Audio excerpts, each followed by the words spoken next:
Hello hi welcome back to my channel. First నేను rice కడిగి పొయ్యి మీద పెట్టేసుకున్నానండి.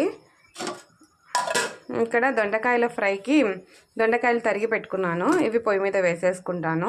ఇక్కడ బాణలిలో ఆయిల్ పెట్టేసుకునేసి ఆయిల్ హీట్ అవుతా ఉందండి. దీనిలోకి తరిగి పెట్టుకున్న దొండకాయలను వేసేసుకున్నాను. వీటిని బాగా కలుపుకునేసి కొద్దిగా సాల్ట్ వేసేసుకొని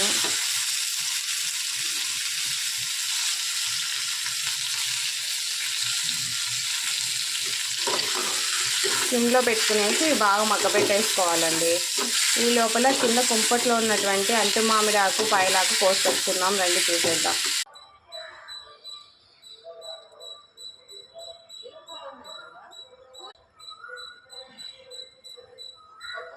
లోపల అన్నం పొంగు కూడా ఉడుకు పెట్టేసిందండి. మా చెట్టుకున్నటువంటి పాయలాకు అలాగే అంటు మామిడి ఆకు